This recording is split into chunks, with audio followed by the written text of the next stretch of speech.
साथ मराठा नेता मनोज जरांगे पाटिल ने विधानसभा चुनाव के लिए 29 उम्मीदवारों के नाम का ऐलान कर दिया है। अब खास बात यह है कि इस लिस्ट में मुंबई के कई विधानसभा सीट पर एक से ज्यादा उम्मीदवारों के नाम का भी ऐलान कर दिया गया है। बताया जा रहा है कि 29 अक्टूबर को यह फैसला लिया जाएगा कि कौन चुनाव लड़ेगा और कौन नहीं लड़ेगा, लेकिन सबकी नजरें इसी बात पर है कि एक सीट पर यानी कि एक विधानसभा सीट पर ज्यादा नाम इसमें बताए जा रहे हैं। हालांकि अभी फाइनल जो फैसला है वो लिया जाएगा 29 अक्टूबर को कि आखिर कौन चुनाव लड़ेगा और कौन यहां पर चुनाव नहीं लड़ने वाला है। बड़ी खबर है, मराठा नेता मनोज जरांगे पाटिल ने विधानसभा चुनाव के लिए 29 उम्मीदवारों के नाम का ऐलान कर दिया है और जो लिस्ट बाकायदा सामने आई है वो भी आपके टीवी स्क्रीन पर हम आपको दिखा रहे हैं। और इसी लिस्ट में आप देखेंगे जिसने सबका ध्यान खींच लिया है वो ये है कि इस लिस्ट में मुंबई के कई विधानसभा सीट पर एक से ज्यादा उम्मीदवारों के नाम का ऐलान कर दिया गया है। अब उनमें से कौन चुनाव लड़ेगा कौन चुनाव नहीं लड़ेगा, चूंकि ऐलान तो कर दिया गया है, लिस्ट भी सामने आ चुकी है, इसका फाइनल फैसला 29 अक्टूबर को लिया जाएगा कि कौन उन सीट पर चुनाव लड़ रहा है जहां पर एक से ज्यादा नाम शामिल हैं।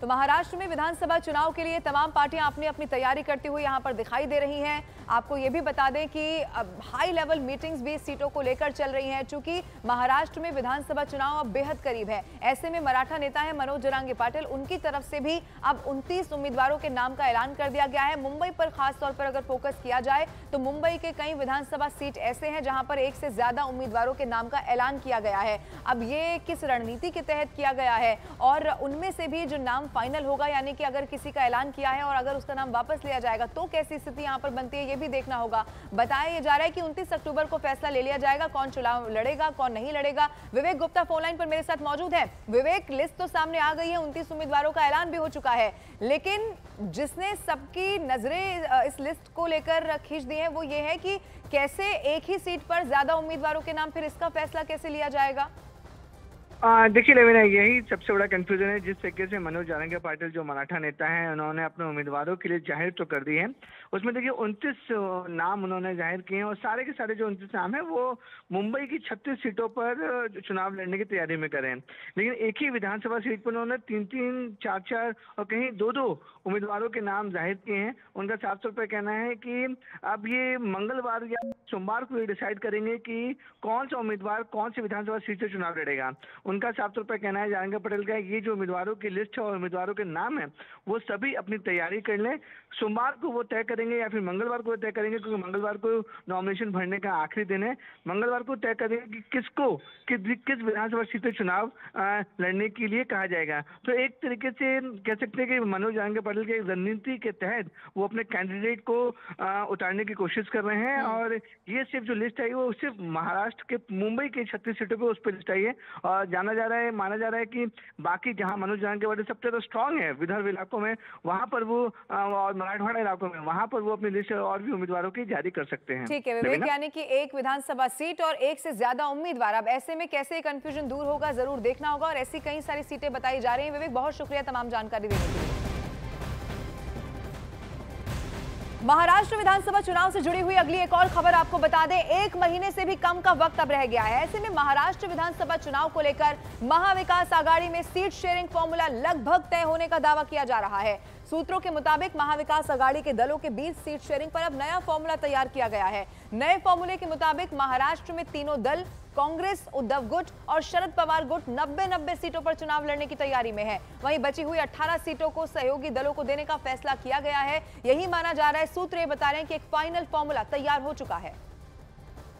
कांग्रेस के वरिष्ठ नेता और केंद्रीय चुनाव समिति कांग्रेस के सदस्य टीएस सिंहदेव साहब हमारे साथ हैं। महाराष्ट्र की दूसरी सूची को लेकर कांग्रेस नेताओं ने चर्चा की। सर, कितनी सीटों पे आज बात हुई है, कितने सीटों पर उम्मीदवारों के नाम आप लोगों ने अप्रूव किया? 30 के आसपास चर्चा मानना चाहिए, 20-25 के आसपास क्लियर भी माना जा सकता है, but subject to approval of Congress president ji. वो फिर से वेट करते हैं, हमेशा आप जानते हैं कि यहाँ से उनके पास सूची जाती है, कोई और ऐसा फीडबैक सिग्नेचर उनके पहले कोई मिलता हो वो विचार करेंगे। तो 75-75 का फॉर्मूला तय हुआ है, आप लोग चाहते हैं सैकड़ा बनाए तीनों पार्टियां, तो कहाँ कितनी सीटों पे कांग्रेस लड़ेगी, ऐसा कुछ तय हो गया है अब तक? मैंने 85-85 सुना था, तो तीनों के 85, 255 हो गए। जी 85-85।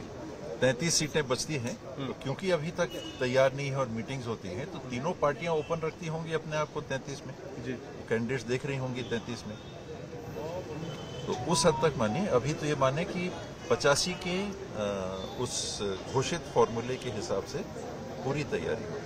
वहीं महाविकास आघाड़ी में सीट शेयरिंग का जो फाइनल फॉर्मूला है वो तैयार हो जाने की खबरों के बीच समाजवादी पार्टी ने महाविकास आघाड़ी को फाइनल अल्टीमेटम दे दिया है। महाराष्ट्र में समाजवादी पार्टी के अध्यक्ष अबू आजमी ने कह दिया है कि समाजवादी पार्टी ने सिर्फ 5 सीटों की मांग की है। अब अगर 5 सीटें भी नहीं मिली तो 25 सीटों पर निर्दलीय उम्मीदवार उतारने की पूरी तैयारी कर ली गई है।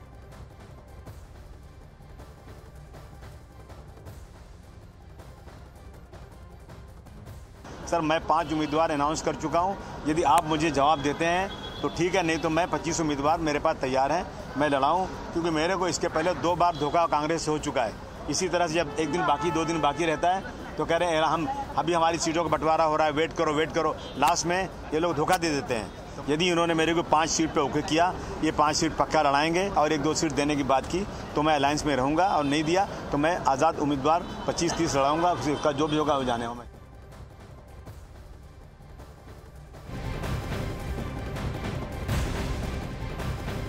महाराष्ट्र विधानसभा चुनाव में आरक्षण का जिन एक बार फिर से बोतल से बाहर आ चुका है। बीजेपी ने महाराष्ट्र कांग्रेस के अध्यक्ष नाना पटोले के बयान को आरक्षण विरोधी करार दे दिया है। बीजेपी का आरोप है कि कांग्रेस आरक्षण खत्म करना चाहती है, लेकिन जब तक देश में बीजेपी रहेगी ऐसा हो नहीं पाएगा। दरअसल महाराष्ट्र कांग्रेस के अध्यक्ष नाना पटोले ने राहुल गांधी के विदेश में दिए उस बयान का समर्थन किया जिसमें राहुल ने आरक्षण को खत्म करने की बात कही थी। नाना पटोले ने आरोप लगाया था कि बीजेपी ने राहुल गांधी के अमेरिका में दिए बयान को गलत तरीके से पेश किया।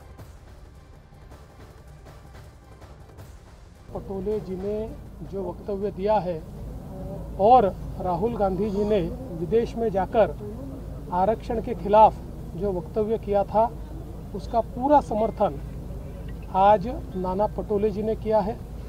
कांग्रेस हमेशा बाबा साहब की विरोधी रही है, आरक्षण की विरोधी रही है। इसी प्रकार के विचार नेहरू जी ने भी रखे हैं, इंदिरा जी ने भी रखे हैं, राजू जी ने भी रखे। अब विदेशों में जाकर राहुल जी भी रख रहे हैं और उनके जो चेले हैं सब सारे वही बात कह रहे हैं।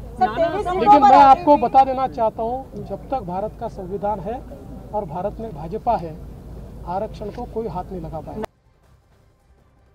अब चलिए आपको महाराष्ट्र कांग्रेस के अध्यक्ष नाना पटोले का आरक्षण पर दिया हुआ वो बयान सुनवा देते हैं, जिस पर ये पूरा का पूरा सियासी बखेड़ा अब खड़ा हो चुका है।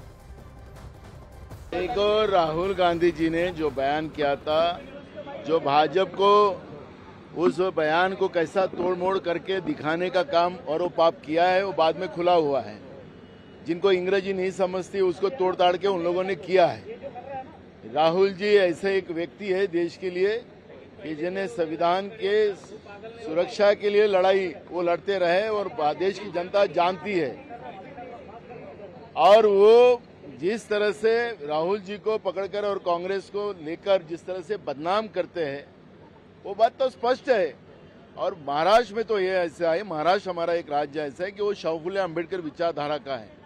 बीजेपी ने सत्ता में आने के बाद जिस तरह से शाहू फुले अम्बेडकर विचारों का अपमान किया है, अपमानित किया है, ये भी महाराष्ट्र की जनता नहीं भूल सकती है।